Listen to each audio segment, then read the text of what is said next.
Olá pessoal, muito prazer, meu nome é Pedro, eu sou advogado. Eu criei esse canal para que a gente possa conversar sobre assuntos jurídicos que são relevantes para a sociedade, para o dia a dia. Eu selecionei alguns temas e o primeiro tema que eu vou tratar no vídeo de hoje é sobre bem de família.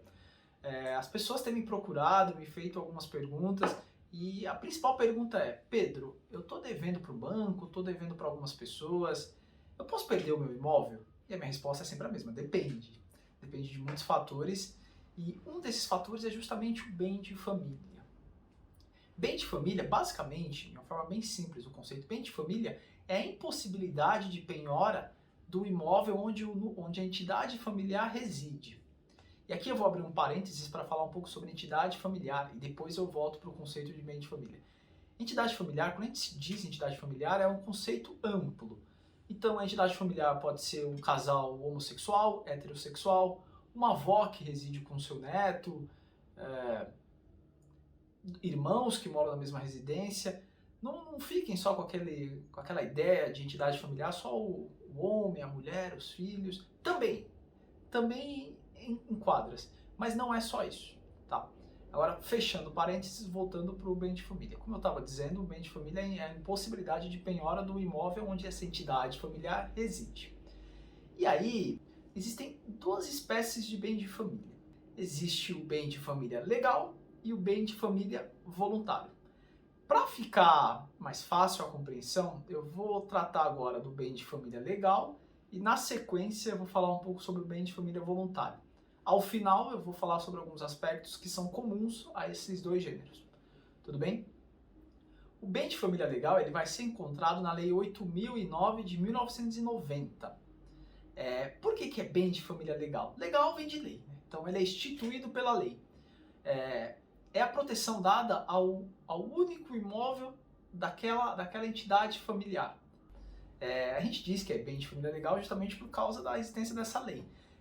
Ela determina a existência do bem de família. Então, aquela entidade familiar que reside naquele imóvel, se ele for o único imóvel, aquele imóvel está protegido. Ela não precisa fazer absolutamente nada. Então, vamos lá. João, ele possui um imóvel. Ele reside nesse imóvel com seu filho, com a sua mãe e com a sua irmã. É o único imóvel que ele possui. João contrai uma dívida com o banco, qualquer dívida com alguma pessoa, e ele infelizmente se torna inadimplente, ele não consegue pagar essa dívida. João vai perder esse imóvel? Não, ele não vai perder esse imóvel. Não há essa possibilidade. Se bem que tudo na vida tem uma exceção. Então aqui também tem algumas exceções que eu vou tratar mais adiante. Mas de uma forma geral, o João não vai perder esse imóvel. Por quê? Porque é bem de família. João tem dois imóveis. Ele reside num imóvel, de vez em quando fica no outro. Ele pode perder os dois imóveis? Não, ele pode perder um imóvel. O outro não vai perder por quê? Porque é bem de família. A própria lei já lhe confere esse direito. Então ele, como eu disse, não precisa fazer absolutamente nada. Ele pode ficar desprotegido, porque esse imóvel não é passível de ser penhorado, de sofrer penhora. Agora, evidentemente, como eu disse, existem exceções. Essas exceções, elas estão tratadas, me dê licença que eu vou dar uma lida aqui no código, elas estão tratadas no artigo 3º da Lei 8.009 de 90. Então, elas são exceções importantes e que vem ao caso fazer a leitura e explicar de uma forma simples para vocês. Vamos lá. O inciso 1 ele foi revogado, o inciso 2. É possível a penhora pelo titular do crédito decorrente do financiamento destinado à construção ou aquisição do imóvel. Então, basicamente é o seguinte: se essa dívida foi contraída para construir ou adquirir esse imóvel, evidentemente que ele não fica livre da penhora. Porque imaginem a situação: a pessoa ela se dirige até uma instituição financeira, adquire um empréstimo para comprar um imóvel e aí se torna inadimplente, não paga as prestações e aí ficaria resguardada pela impenhorabilidade do bem. Isso não é possível. Ninguém pode se beneficiar de sua torpeza, evidentemente. Inciso 4º. Para a cobrança de impostos, predial, territorial, taxas e contribuições devidas em função do imóvel familiar. Aqui são os tributos. Os tributos que têm fato gerador nesse imóvel não ocasionam impenhorabilidade. Ou seja, se o indivíduo ele deve IPTU, qualquer taxa referente ao imóvel, evidentemente que ele pode ser penhorado para saldar essa dívida. Então essa proteção do bem de família não se estende nessa situação também. O inciso 5º do artigo 3º da Lei 8.009 de 90. Para execução de hipoteca sobre o imóvel oferecido como garantia real pelo casal ou pela entidade familiar. Aqui também é uma situação muito comum, quando o imóvel é dado em hipoteca. Veja, não é possível ter a penhorabilidade de bem de família. Agora, se esse bem de família é dado como hipoteca, e não há essa quitação, evidentemente que ele pode sim ser penhorado para saldar essa dívida. O inciso 6º, por ter sido adquirido com produto de crime ou pela execução de sentença penal condenatória, a ressarcimento, indenização ou perdimento de bens. Aqui também é muito interessante esse inciso. Se o imóvel adquirido foi produto de crime, ou então se o proprietário do imóvel ele cometeu algum crime, ele precisa indenizar a vítima, esse imóvel sim pode ser levado à penhora e o proprietário pode vir a perder esse bem.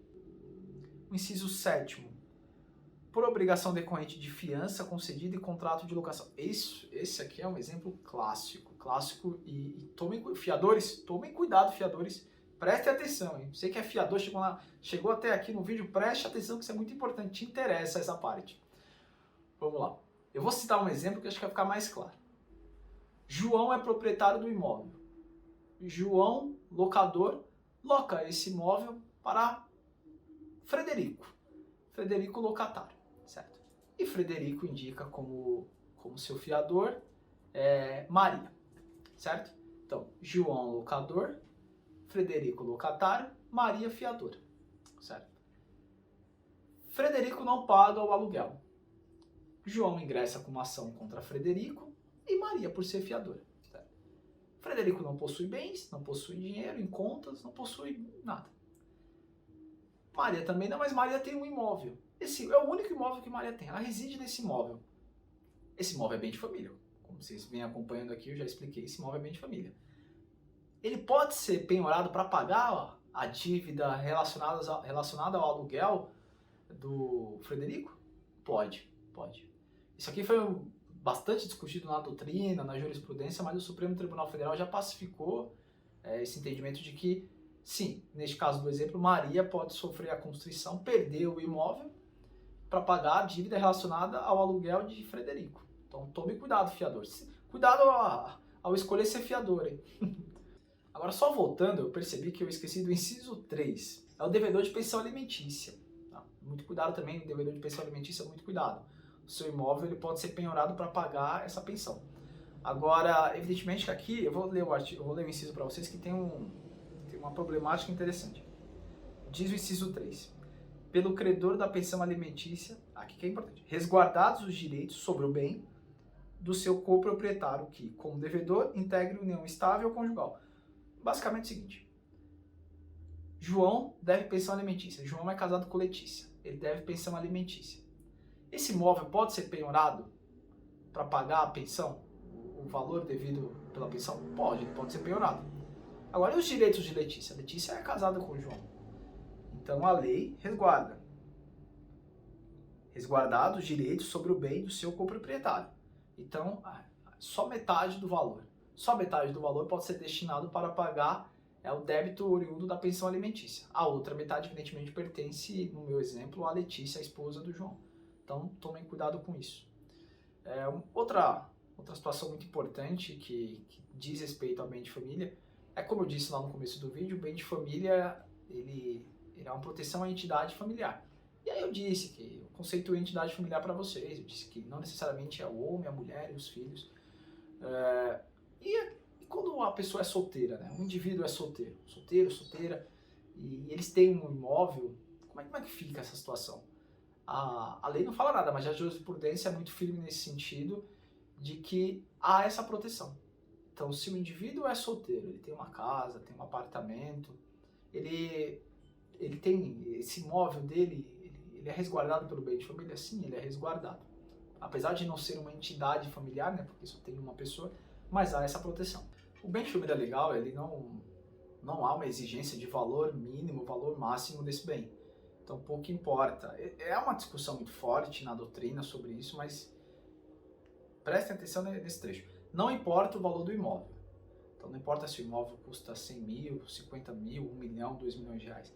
Se aquele imóvel ele for residência da entidade familiar ou da pessoa solteira, como disse agora há pouco, ele está resguardado pelo bem de família. Ele é bem de família. Não há possibilidade de penhora. Havendo, evidentemente, 2, 3, 4 imóveis, os outros imóveis eles podem sim ser levados à penhora. Mas qual é o critério para decidir qual é o bem de família? É o de menor valor. O bem de menor valor é o bem de família. Tá? Sempre vai ser esse critério. Só é possível ter um bem de família, acho que isso fica muito claro, mas é importante mencionar isso. Só é possível ter um bem de família, um imóvel destinado ao bem de família. Não é possível ter 2, 3 ou mais, certo? Um imóvel. Bom, falei um pouco sobre o bem de família legal e as suas problemáticas. Agora eu quero tratar com vocês do bem de família voluntário. Eu vou fazer aqui, porque o bem de família legal ele está na lei 8.009 de 90. Só que o bem de família voluntário ele está no Código Civil. A gente vai encontrar o bem de família voluntário a partir do artigo 1711 do Código Civil. 1711 é o seguinte, salvo engano ele vai até o 1722, é isso mesmo, do 1711 ao 1722. O que seria esse bem de família voluntário? Diferentemente do bem de família legal, o bem de família voluntário é quando o indivíduo, ou a entidade familiar, né, o indivíduo, ele pega parte de seu patrimônio e destina para ser bem de família. Deu para compreender? Ele pega parte de seu patrimônio e destina para ser bem de família. Não é comum a gente encontrar situações onde se verifica a existência do bem de família voluntário. Como eu disse, o bem de família voluntário é quando o indivíduo pega parte de seu patrimônio e destina para essa finalidade. Aqui na legislação, no artigo 1711, diz o seguinte: podem os cônjuges ou a entidade familiar, aqui abre parênteses, entra aquilo que eu já expliquei sobre a entidade familiar, fecha parênteses, mediante escritura pública, já volto para falar sobre isso, ou testamento, destinar parte de seu patrimônio para instituir bem de família, desde que não ultrapasse 1/3 do patrimônio líquido existente ao tempo da instituição, mantidas as regras sobre a impenhorabilidade do imóvel residencial estabelecido em lei especial. Bom, Pedro, o que significa isso? Não entendi nada. Então, vamos lá. O indivíduo, além do direito legal que lhe confere o bem de família legal, ele pode destinar parte de seu bem para ser bem de família. Então, mediante escritura pública, tem que ter escritura pública, não adianta, tem que ter escritura pública. Ele pode destinar até 1/3 de seu patrimônio líquido para ser bem de família. Então, vamos usar os exemplos, que com os exemplos fica tudo mais fácil. João tem 3 imóveis. Cada imóvel no valor de 500 mil reais. É só isso que o João tem. O João não tem aplicação em banco, não tem carro, não tem nada. Tem 3 imóveis. Cada imóvel no valor de 500 mil reais. E João, apesar da proteção legal, do bem de família legal, João quer destinar, por algum motivo, sabe lá qual, João quer destinar um imóvel para ser bem de família. João pode? Nesse caso pode. Por quê? Primeiro porque ele tem 3 imóveis. 3 imóveis, cada imóvel vale 500 mil reais. A gente aí encontra a previsão de 1/3, que está aqui no artigo que eu li lá para vocês. Podem os cônjuges ou entidade familiar, mediante escritura pública ou testamento, destinar parte de seu patrimônio para instituir bem de família, desde que não ultrapasse 1/3 do patrimônio líquido. Qual é o patrimônio líquido de João? 1,5 milhão de reais, certo? Então ele tem 3 imóveis, né? Lógico, esse exemplo que eu estou dando é um exemplo muito lindo. Na prática as coisas não acontecem dessa forma. Mas vamos lá. Então o João tem esses 3 imóveis, cada imóvel vale 500 mil reais. E aí, por força da lei, ele tem sim total direito de destinar um imóvel desse para ser bem de família. Certo? Agora, pegando um exemplo do João. O João tem 2 imóveis. Um vale 500 mil e o outro também vale 500 mil. Qual o patrimônio líquido do João? Lembrando-se que João não tem aplicação em banco, não tem dinheiro escondido debaixo do colchão, não tem nada, não tem carro, tem só esses 2 imóveis, certo? Que isso, o valor líquido desses 2 imóveis, de cada imóvel, 500 mil reais, para ficar mais fácil. João pode destinar os 2 ou um imóvel para ser bem de família? Não pode. E por que não pode? Qual é a soma? 1 milhão de reais. Quanto vale cada imóvel de João? 500 mil. Se ele pega um imóvel desse e destina para ser bem de família, ele está destinando um imóvel que ele sozinho tem 50% do patrimônio líquido. E a legislação fala em 1/3. ou seja, 30% do patrimônio líquido. Então não é o caso, certo? E se João tem uma casa avaliada em R$ 1 milhão e outra casa avaliada em R$ 500 mil? Essa casa de R$ 500 mil pode ser destinada a bem de família? Aí pode, porque a soma do patrimônio dá R$ 1,5 milhão e essa casa ela vale 500 mil, ou seja, um terço do patrimônio líquido de João. Nesse caso pode. Tudo bem? Então, essa é a situação onde vai ocorrer o bem de família voluntário. Por que as pessoas fazem isso? Depende, é muito difícil precisar, porque assim, está muito em desuso. Como eu expliquei para vocês, está muito em desuso, justamente pela previsão do bem de família legal. Então, para que alguém vai destinar parte do seu patrimônio para ser bem de família, se a lei já dá essa garantia a ele? Então, não faz muito sentido. Até porque aqui tem a limitação de um terço, tem que ser via escritura pública. Então, está muito em desuso. Mas há essa possibilidade, isso existe. Algumas problemáticas que também tem um bem de família voluntário. Como eu li aqui para vocês, ele pode ser instituído via testamento. Então, um indivíduo em vida pode fazer um testamento, evidentemente, e beneficiar alguém com o imóvel e ir lá determinar que esse imóvel seja destinado a bem de família. Evidentemente que a pessoa que vai ser beneficiada por esse testamento, ela precisa aceitar. Se ela não aceitar, não se concretiza essa vontade do testador. Agora, se essa pessoa que vai ser a beneficiária já tiver um bem de família, ela tem que optar, porque ela não pode ter dois bens de família. Não existe essa possibilidade. Se ela já tem um imóvel bem de família, ela precisa optar, vai ficar com esse ou vai ficar com o que já tinha. Então, isso é muito importante, né, mencionar. Outra coisa muito importante, no bem de família voluntário, eu disse para vocês que no bem de família legal não pode ter a penhorabilidade, né? O bem é impenhorável. No bem de família legal, evidentemente, segue a mesma lógica, ele também é impenhorável. Contudo, vem a seguinte dúvida. João foi lá e destinou um imóvel para ser bem de família. Passaram-se alguns anos, ele... quero vender esse apartamento. Ele pode alienar o apartamento? Ele pode vender esse apartamento? Que é bem de família voluntário? Não pode, tá? Não pode. Bem de família voluntário não pode ser alienado. A legislação ela traz uma possibilidade de alienação, eu vou ler aqui com vocês, mas veja, é uma situação que ela só atrapalha. Eu, sinceramente, eu não vejo muitas razões para instituir bem de família voluntário hoje em dia, já com a existência do bem de família legal. O artigo 1719 do Código Civil diz o seguinte: comprovada a impossibilidade da manutenção do bem de família nas condições em que foi instituído, poderá o juiz, a requerimento dos interessados, extingui-lo ou autorizar a subrogação dos bens que o constituem em outros, ouvidos o instituidor e o Ministério Público. Como eu disse, ele não pode alienar. Se quiser alienar, só com autorização judicial, certo? Então tem que dizer por que quer alienar. Por que isso ocorre, né? Para evitar que o instituidor prejudique o cônjuge, prejudique os seus filhos, haja alguma coisa nesse sentido, né? Prejudique alguém da entidade familiar. Porque, lembre-se, né, o bem de família ele serve para preservar a entidade familiar. Então é por isso que, se você está instituindo, por vontade própria, determinado imóvel para ser bem de família, tente-se que ele é para proteger a família. Por qual motivo vai ser alienado?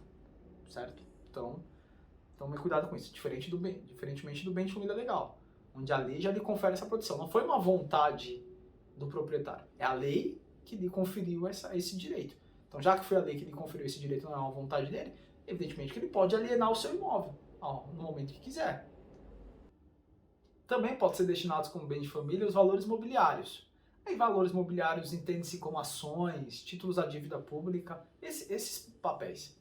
Tá? Então, os valores mobiliários e imóveis residenciais eles podem ser destinados para bem de família voluntário. Assim como no bem de família legal, no bem de família voluntário também existem exceções que vão permitir a penhora do bem.